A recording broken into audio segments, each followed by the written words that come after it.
আসসালামু আলাইকুম। আপ আপনারা সবাই কেমন আছেন? আজকে একটি রেসিপি নিয়ে চলে আসলাম। খিচুড়ি রান্না করার রেসিপি। শীতের দিন তাই খিচুড়ি খাবো ভাবলাম। তাই চলে আসলাম খিচুড়ি রেসিপি নিয়ে। এই যে এখানে চাল, আলু, ডাল, পেঁয়াজ, কাঁচামরিচ, হলুদ, লবণ, এলাচ, দারচিনি, গোলমরিচ সব মসলা দিয়ে আমি এখন এই যে পরিমাণ মতো তেল দিয়ে ভালোভাবে খিচুড়িটা মেখে নেব। মেখে এই যে ভালো করে খিচুড়িটা মাখিয়ে নিব। মাখিয়ে আমি এখন একটু পরিমাণ মতো হালকা একটু পানি দিয়ে খিচুড়িটা বসিয়ে দিব। বসিয়ে এই যে 2-1টা কাঁচামরিচ দিয়ে ঢাকনা দিয়ে ঢেকে দেব। একটু পানিটা এই যে একটু ঢাকনা দিয়ে ঢেকে রাখবো। যখন দেখব একটু পানি শুকিয়ে আসছে, পানি নাই, ভালোভাবে কষানো হয়ে গেছে, এখন আমি পরিমাণ মতো পানি দিয়ে দেব।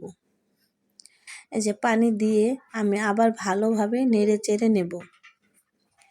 নিয়ে পরিমাণ মতো পানি দিয়ে ঢাকনা দিয়ে ঢেকে দেব।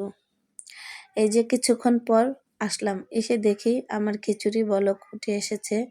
এই যে এখন আমি ভালোভাবে নেড়ে চেড়ে সব কিছু আবার ভালোভাবে নেড়ে ঢাকনা দিয়ে ঢেকে রাখবো।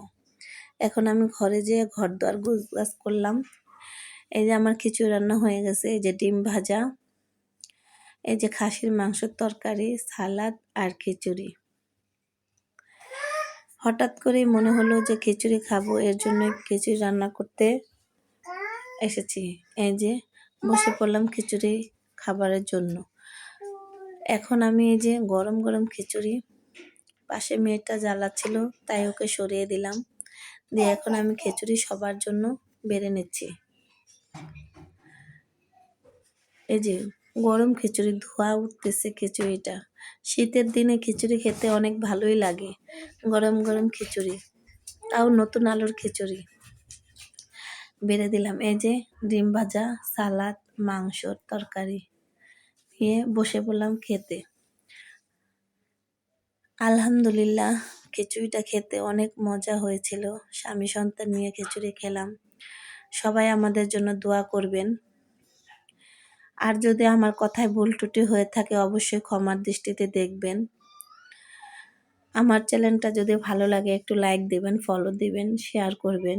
আমার একটা ইউটিউব চ্যানেল আছে, সেখানেও যেয়ে ঘুরে আসবেন।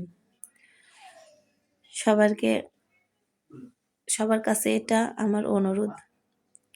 আসসালামু আলাইকুম।